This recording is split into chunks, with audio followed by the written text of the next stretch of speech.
Okay, Vivaldi.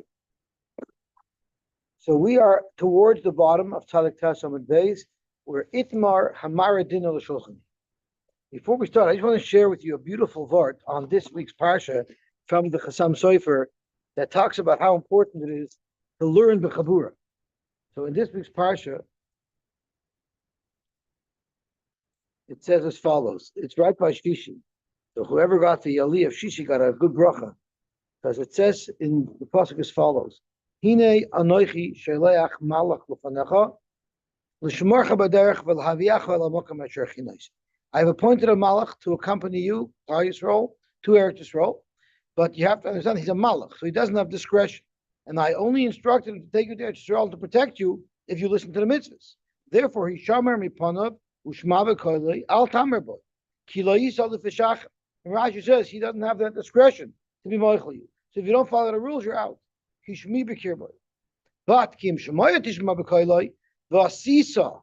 The asisa is talking to a yochid, and you do koilei sheradaber, then no major schar. V'yavti yisoivecha v'tzad yisoirecha. I will hate your enemies, and I will cause problems to those who try to cause you problems. So you have protection. It's protection. Then the pasuk goes on, and the pasuk changes its whole stance. And the pasuk says, "Vavadetem es Hashem Elokeichem." Now it's no longer talking about vasisa. Now it's talking to a crowd.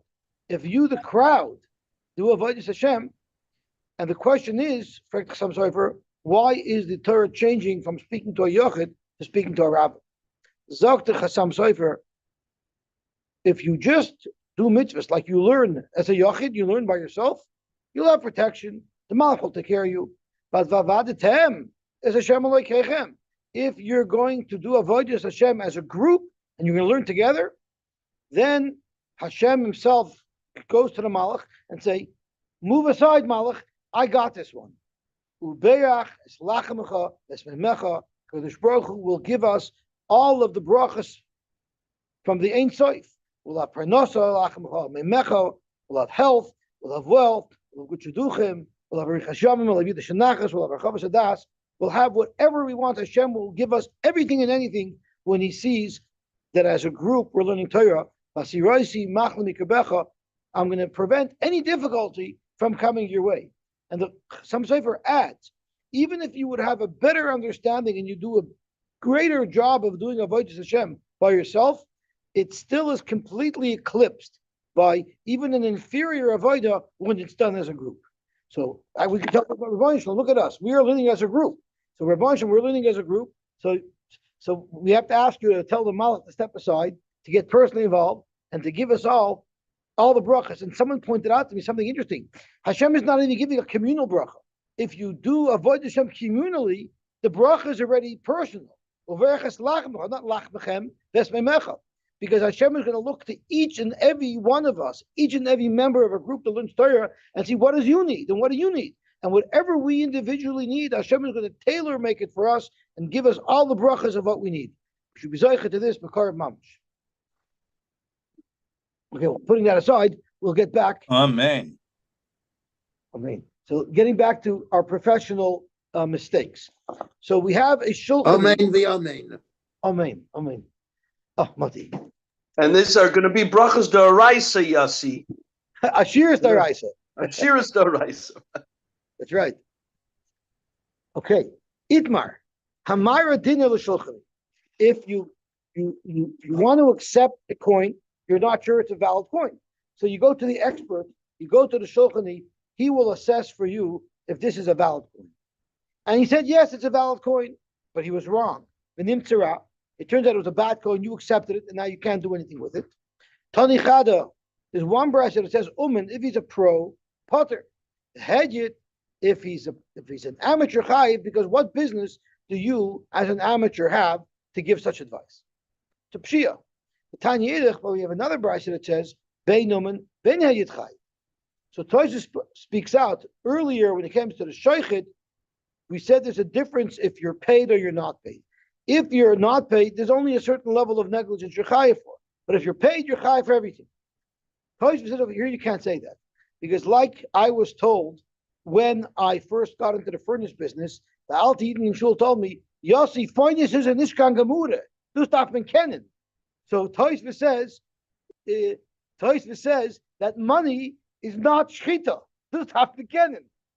Don't be playing with money if you don't know what you're talking about.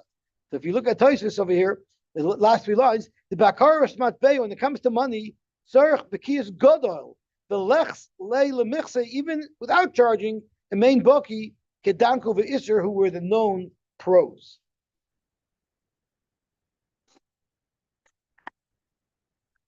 Why would a known pro be usher? I would be putter. A known pro will be potter, but we have a steerer now. We have a steerer here. Yeah, We have right. to deal with. One says chai, one says potter. So Amar Papa, Kitanya Uman Potter, only the ultimate greatest experts around, Danku Ve'isr, they were the biggest experts in coins. The Loitrichi Lemigmar Klal. There's nothing that they haven't learned. They know everything about coins, and therefore they'll always be right. Frank the Gemara, but they were wrong here. The whole case is they were wrong. If they're so perfect, how did they get it wrong? El b'maito. So Gemara to b'sichta chadita.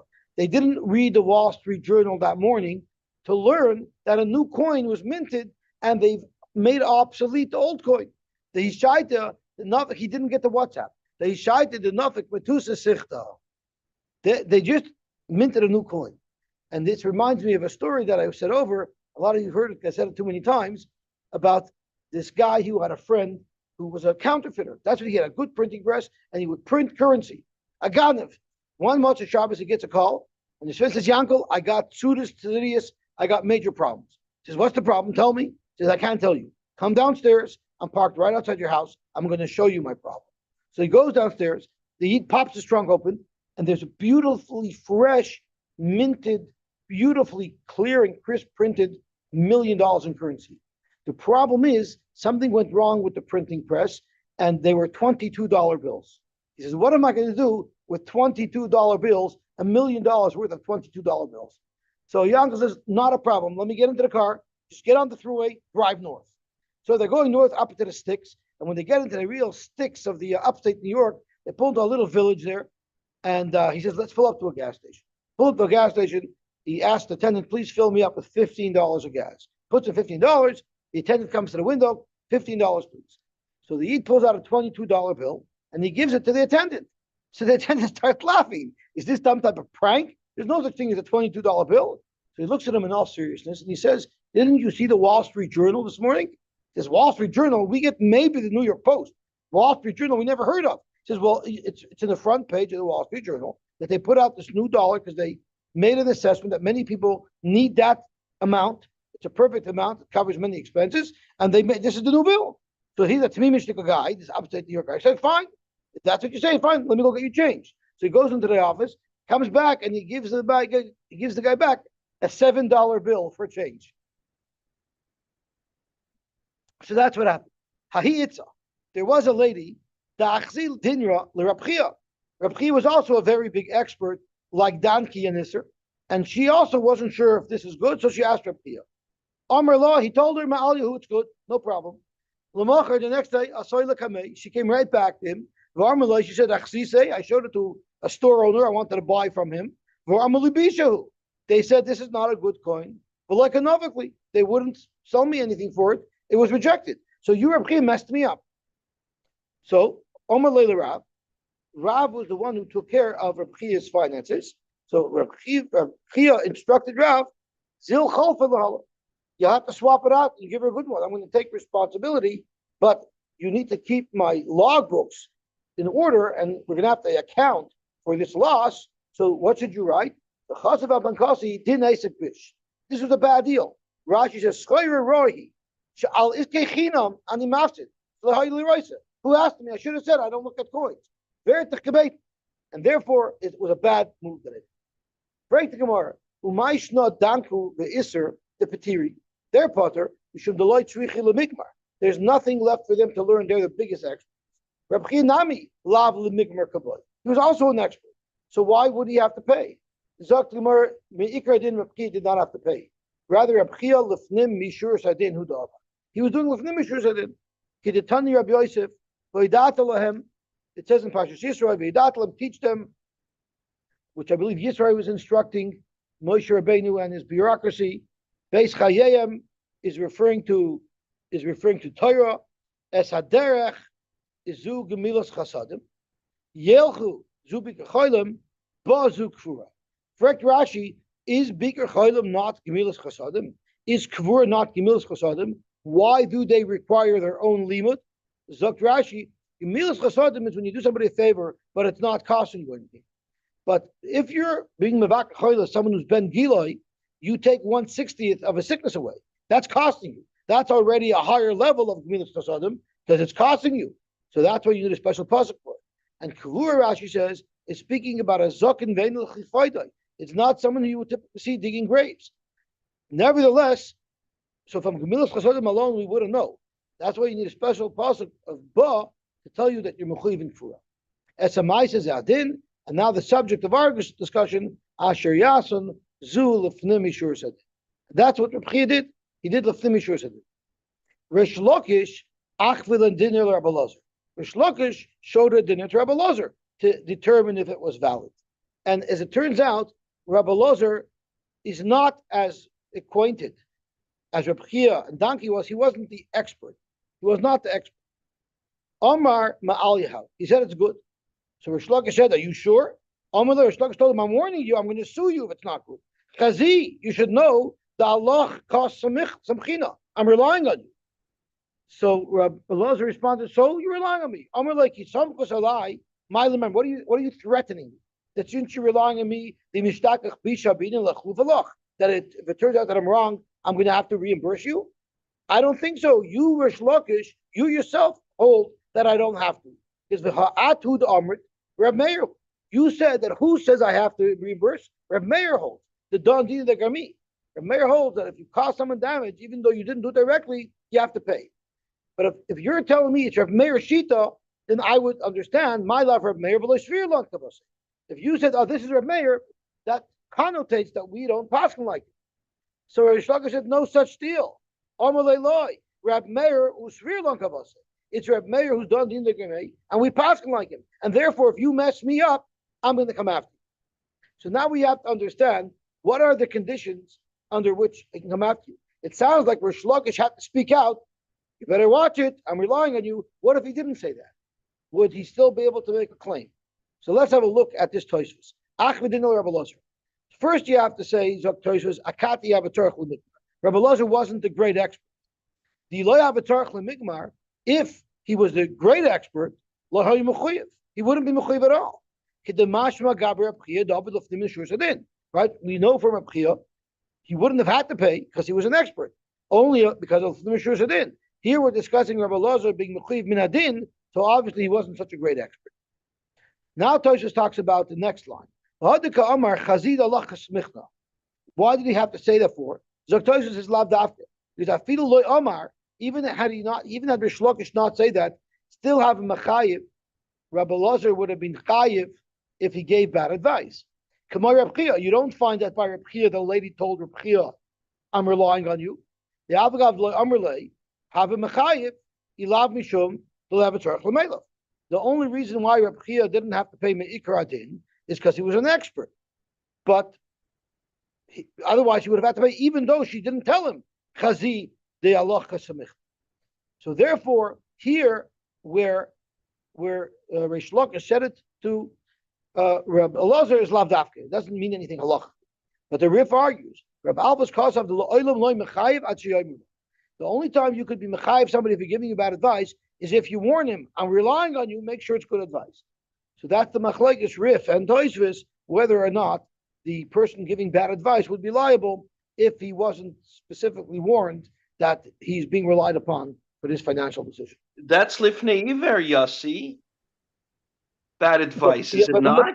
But yeah, it might be. But lifnei iver is if I know it's bad advice. If I honestly believe that I'm giving you the right advice, I don't think that's lifnei iver. What about a dayan that paskins? Oh, we're about to get there. That's the fun part. That's the fun part of today's daf. We're about to get there. And I'm going to share with you what we call a bearishism. Does anybody know what a bearishism is? It's a member from a Berizolti. They're called Berishisms. So we're going to get there today. So Zok to Gemara. Hi, Reb Meir. You're quoting this Reb Meir who says, Don Dinagami. Where did Reb Meir say this? When you're going to shop around, because Reb Meir said many things. Which thing did he say is telling us that he holds that a Garmi is Chai? Hi, Reb Meir. Elam Reb Meir did not. Exactly the Shaila. Don as a din. A dying paskin. Zikas Hachai. He made Reuven pay Shimon when he didn't know Shimon. So he has mastered Reuven $1,000. Or Chives Hazakai. Don't forget, he said Reuven does not have to pay Shimon. So now Shimon lost money. Or Chives Hazakai. He made Reuven pay even though Reuven didn't have to pay. Or Timei Hatar. He paskined on something that was tar, he paskined that it was Tomei. Or Tir as a Tomei, or something that was Tomei, he paskined that it's tar. Masha Asa Asi. His psak stands, the Yishalami Besa. But he now has to pull money out of his pocket and pay for the losses that he caused. So that's a garmi, because he didn't physically do any damage, but he caused damage. So you see that you're chai for garmi. The Zok to Gemara, that's not a raya at all, because there's a lot more to this story than what meets the eye. The only time the dayan has to pay is v'hu shenotal v'nosim b'yad. Meaning, when the dayan says, Reuven, you owe Shimon money, he took money from Reuven, physically. He was like an Hungarian dayan, that they called Ostfrieden Damsak in Gansen. So he grabbed the money from Reuven and says, this $500, it belongs to Shimon. And he gave it. Now he's not just like me. He actually took the money away. Or Zika Sachayev, he took the mashkin that Shimon had and he gave it back to Reuven. He had Reuven's brother. So he's physically involved. Or Tir as a Tomei. What he did was, something that was Tomei realized that it's tar. But he took that tar pierce and he mixed it into a whole bunch of truma. So now he messed everybody up because he's messing up the truma. Or Timei as a tar, he says, This is Tumah. And to prove it, he took a mouse, a sheretz, and he put it on. So he was literally mitamet b'yadayim. So there, that's not garmi at all. That's real, full-blown damages. Okay, so let's stop for a second. Be'er Sholti once said as follows. When there's a bar mitzvah bacher, the minig is, they don't let him finish speaking, they don't let him say shtetl, mazink taran. By a chazan, they don't let him speak, mazink taran. Why? Because kedei shaloi lavai shmin and yachol. Not every chassan is a Talmud Chacham. Not every bar mitzvah is a Talmud Chacham. And in order that he shouldn't suffer embarrassment, you don't let him speak. So, frek berberish, when a ruvret neret nishtem zachen the vaishes v'seret. How come you don't sing him when a ruvret? Look the berish, because a ruvret nekenish tafum in yom avasazan. A ruv who gets up to be a ruv and he doesn't know what he's talking about, he deserves to be embarrassed. So now we're going to learn a little bit about that you saw today. So zok the heilige toisvus. Timei asatar. Afagav the Omer ban Yizokin. Correct toisvus. How could he be mechuyev for such a mistake? Because we learned in Nizokin, hametame. If you make somebody else's truma tame, right? So you've damaged him. You've damaged him. V'amadama v'amanasech. So these other ways mixing in truma with chulun. But we're focusing on matama. B'shoigig. Let's say it was done by mistake. Potter, you're going to be potter. Is this not b'shoigig? If a dayan made a mistake and because of that he was matama something, that's shoigig. So don't we know that if you do it b'shoigig, you're potter? Zogt toisus berish zoltis yisoy. Hache is the lichiyuve. Here we should be mechayiv a dayan. The afal gav the shoigig who mahi taima, for the same reason that the Gemara over there was mechayiv, the mechayiv hosam b'mezid. The mandam hezek shenik loish mehezek. If you hold hezek shenik loish mehezek, and I made your thing tamei, I shouldn't be chayiv. But I am chayiv amazing. Why? The Gemara says, you know I am chayiv? Because otherwise people will run wild. If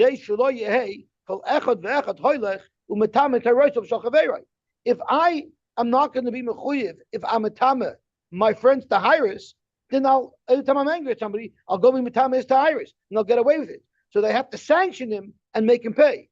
Zok Toisves Aruv also deserves to be sanctioned if he paskins wrong.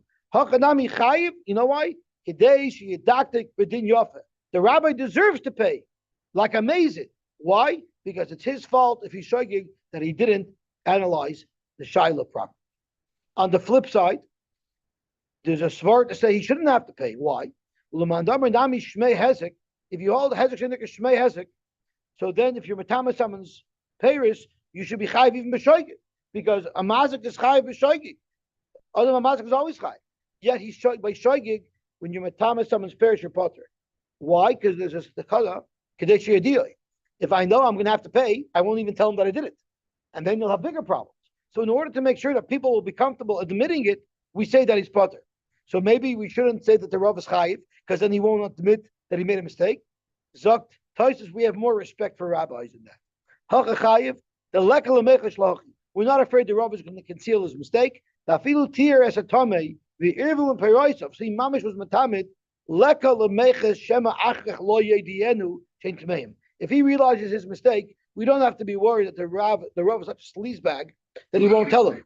The kivin shedayin ze chacham ubal hayra vada yedienu. For sure, he's going to come clean.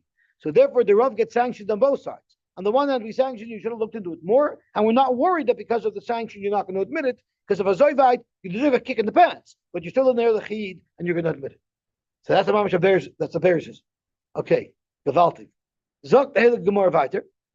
So we're still at a loss to find a Reb Meir who holds that you don't need a gami. So let's try another one, which is the Mishnah that we're about to learn on Amud Beis, which we learned many times already. Elahar Reb Meir ditnan l'tzvaylo adam etzavishach.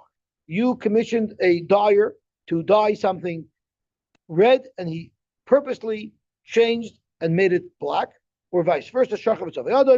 Mayor Omer, nice and light and made simmer. You got to pay the damages. Dr. Gemara, that's not a kasha. That's not karmi. You did it with your hands. Hasam covered the dime. He did it himself. So you might ask, so what in the world was happening there? But Pasha did it by himself. So Tosfos says that you would think that it's not called be a dime. Because it's not like the moment you put the clothing into the dye, bam, it's dyed. It takes 3 or 4 days of it soaking in the dye to become dyed. So therefore, that 3 or 4 days of waiting is only him causing, it's not directly putting it in. So that was the Gemara's Havmina to suggest that maybe it's Karmi, but the Gemara said, of course not. You put it in, it's called Biyadai. So let's try another one. If you put your vine over the tvua of your friend, that creates klaya kerem, and his tvua becomes aser. Hareza kidesh, it made it aser. The chayiv, and the person who did it is chayiv to pay the owner of the wheat. Zakt Gemara, that's not kami. Hasam nami ka'avid biyadayim. He's physically taking the vines and putting it over the field. Elahara Meir, we're going to have to find another Meir. Now the halacha is, if you have klaya keren, so you've planted a vine right near wheat, that's klaya keren. The halacha is, it doesn't become aser until they grow together 0.5%, 1/200. There has to be 1/200 of growth, 0.5%, and then once they grow together, then it's aser. Before that occurs, it's not going to be aser. So what happened over here? The halacha is as well, is normally you need to have at least 4 amas of dead space between a vine and any other planted item like wheat.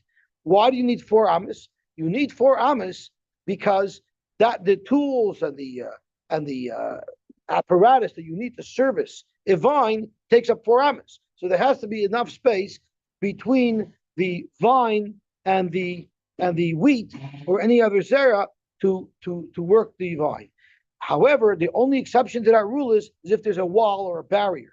If there's a wall or a barrier, then the vine can be planted right up against the barrier on one side, and the wheat can be planted right up against the barrier on the other side. So what happened if there was a mechitzas hakerem shenivritza? There was a barrier, and Mr. Wheat and Mr. Vine were friends. And one day, the barrier breaks. If the barrier breaks, now there's a problem, because if it grows from here on in 0.5%, everything now becomes aser bana.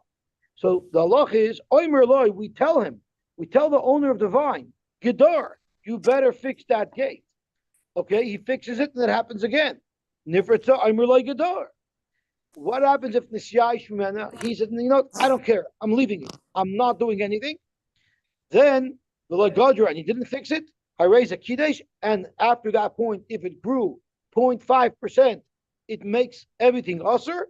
The chayiv v'achar Yosy, and the owner of the vine is chayiv to pay damages. So this is a perfect case of garmi, because I didn't do anything.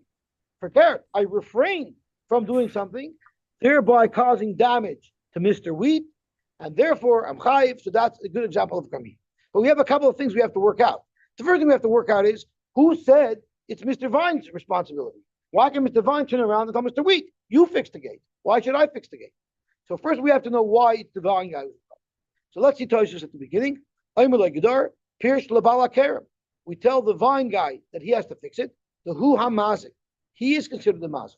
You know why? Because the dalar amay amru laharchik. What's the reason why you normally require 4 amas if there's no barrier? It's b'shvil avodas haker. Kedetnam b'lo yakbar. Layita adam ilan samach l'sad chaveiroi elam kain hirchek mimenu dalar amas. Echad, so whatever the case is, since it's the vine owner that needs the harchaka, it's incumbent upon him to fix the gate. So that's the first issue.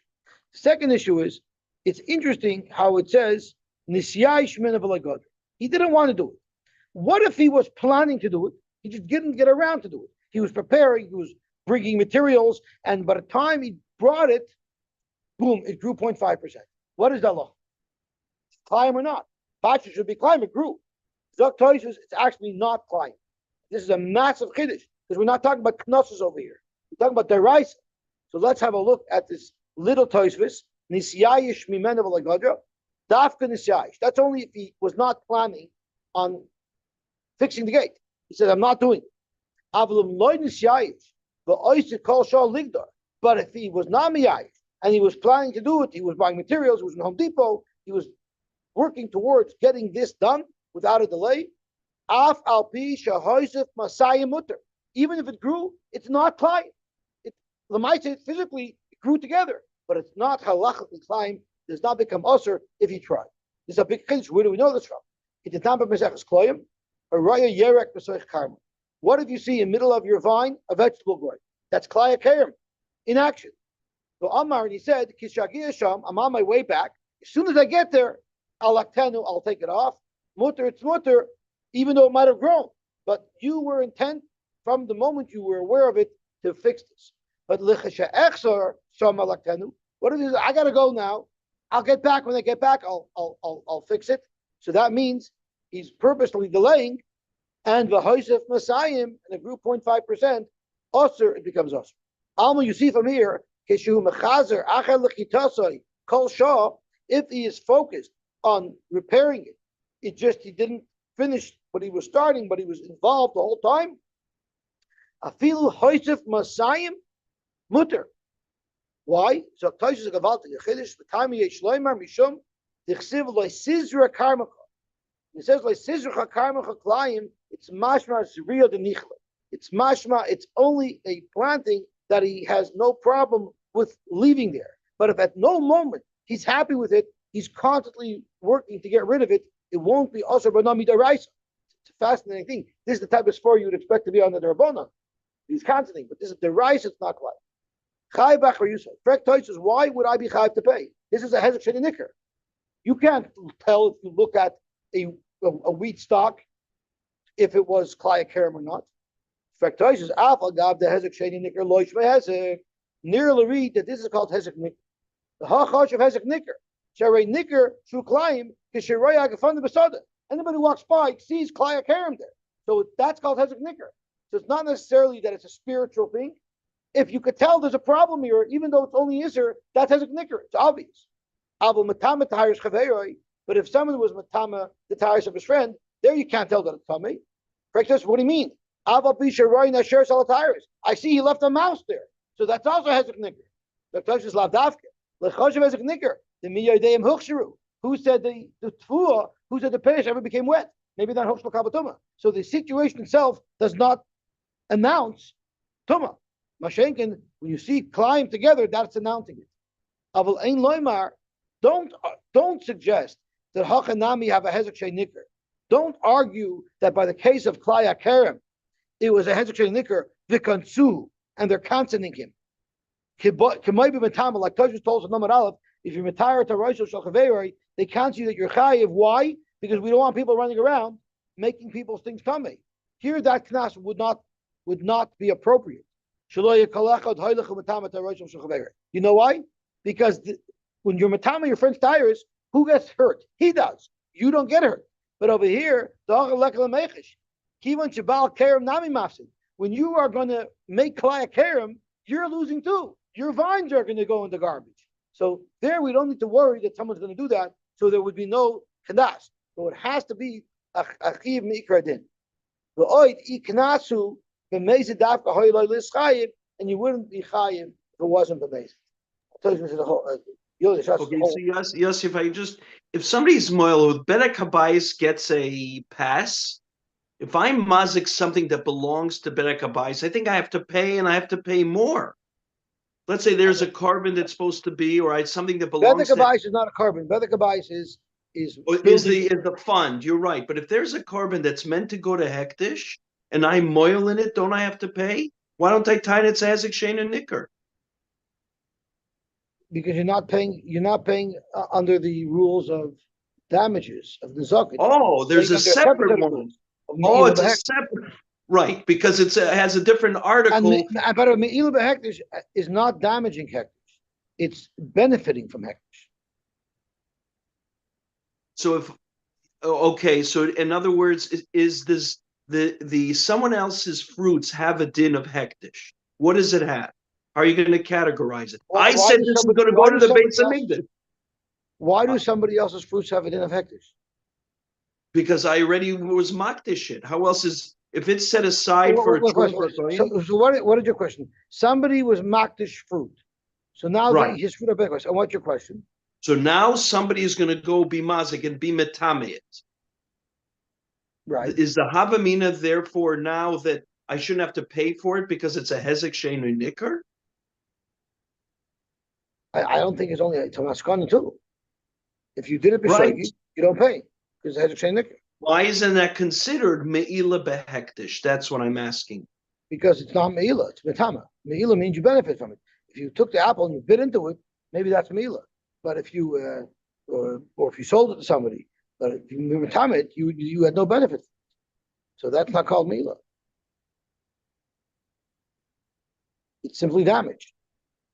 Okay. So if somebody takes he used it for something else, I guess I don't have a. That means I took these fruits and I sold it to somebody, so I'm benefiting from it. I sold it, and now I got paid for it. Right? That's called milah b'hektish. But you still wouldn't have to pay him. So that's not hezek. What is that? That's not called hezek. I mean, if it was a private person, it would be called gneva, but by hektish it's called milah b'hektish. But I don't think that fits into this track over here. Okay, let's see the Mishnah right. Hanoisen Semar L'Tzefa. So this is a Mishnah that we discussed so many times, so this will glide through this. Hanoisen Semar L'Tzefa. Someone gave wool to a dyer. V'ikdicha yoyra. And Rashi says, Surfasa yoyra shersicha yoysa. It got messed, the batch got messed up, it was over. So over here, there's no shinoi, right? Because he did exactly what same color that he was supposed to do. He just messed up the order. So the halacha is nois and loy to make some. The tradesman, the uman, has to reimburse the owner for the value of the wool because he damaged the wool. Rashi says nois and loy to make some, right? There's no question of shvach because to the contrary, it all got ruined. The batch got ruined. The nishaf lagamri. Which is what the Mishnah is about to discuss in the second. How about Tzavei Kar? Rashi says Kar means kir, ugly. It was an ugly dye. The Gemara Mefarish Shetzavai b'shiyarei tzeva.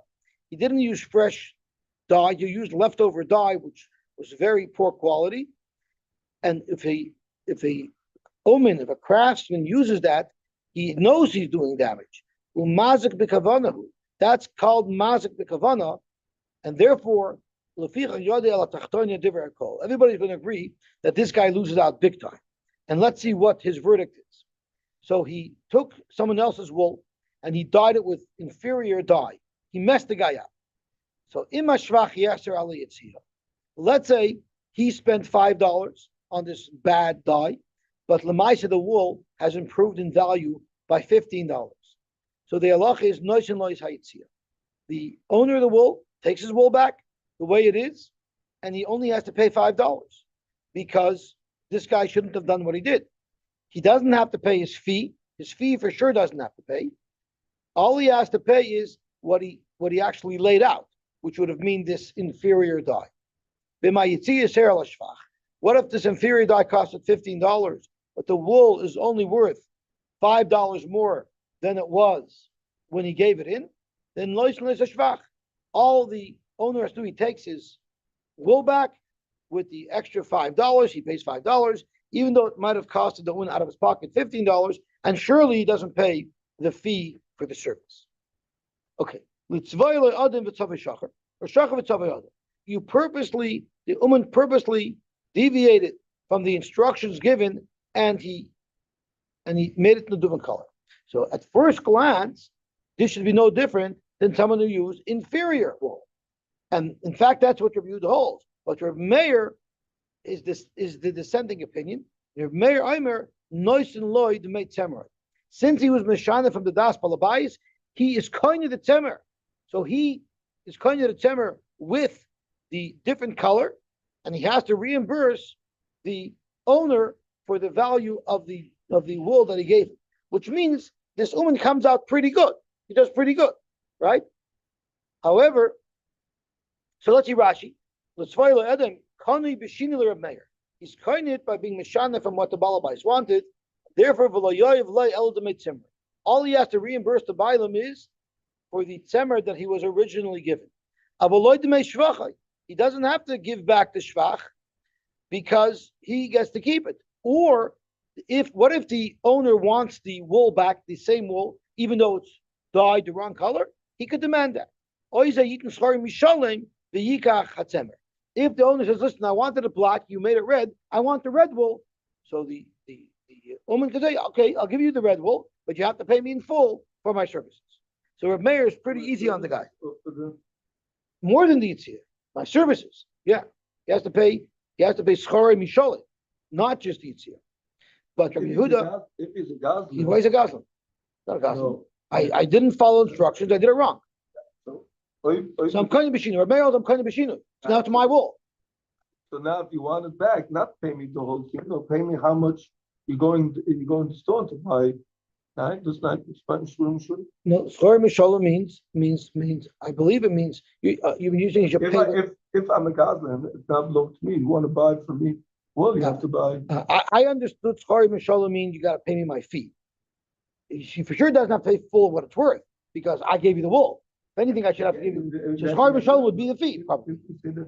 But I hear. Rabbi Yehuda treats this just like the earlier case. Rabbi Yehuda Aimer, ima shvach yasser al yitziyah. He for sure doesn't get his pay. He gets the lesser of the shvach or the yitziyah. If it's worth an extra $10 and it only costs $5 to do nois yitziyah, the owner gets to take the wool that was dyed the wrong color. He only has to pay the yitziyah, and he walks away with red wool, even though he wanted black. But if there was more expense in doing it than what it actually benefited, noisily is a shvach, but the owner gets it back. So Reb Meir is much easier on this fellow because he was kind of a my kiyar. What does it mean? It's an ugly wool. Amar Rab Nachman, Amar Rabbi Bar Rab Chana, kalbos. That doesn't help me. My kalbos. Kalabos. My kalabos. Amar Rav Rabbi Bar Shmuel. It's kafra dudi. What does that mean? Kinach boy sayora. This is after your wife bakes a geschmacka cake and the batter is left over in the bowl, and the kindle come with the spatula and they sweep out the bowl to have the leftover from the batter. You did this with the ink. Kinach boy sayora klema b'shiyori tseva shenishtaru b'yori tzavoi. You used inferior ink. You didn't use fresh ink. It's wiping, so you wipe the residue off the pot, and you wanted to use that as done. Okay, let's just learn one more little shtickle because it's just a repeat of what we already learned in the Mishnah. Tanu Rabbanon. We're going to use an exact example of Tzavei Adam and Tzavei Shachar or Tzavei Keir, and we're going to apply it to wood. Tanu Rabbanon. Someone gave wood to a carpenter, Lasos Menkise, to make his chair. Basam and Safsal, he made a bench. Or Safsal, Basam and Kise. That's exactly the case of the Tzvay Adam and Tzvay Shocher. And it's exactly the same machlokes. Rabbi Armin Noishin Loy Demei Eitzov. Yudoimer im Ashvach Yisrael Yitzia Noishin Loy Yitzia. Im Yitzia Yisrael Ashvach Noishin Loy Ashvach. Who Moed Reb Meir, but Reb Meir is Moed in the case of inferior work. Im Nasan Eitzim Lecharish Lasses Man Kisei No. I want you to make a nice, high quality, beautiful chair. Basman Kisei Kur, and you made a bad Kisei. It wasn't even. There's nails sticking out. He did a poor quality job. He wanted the beautiful American type of chair, and you copied the Chinese knockoff.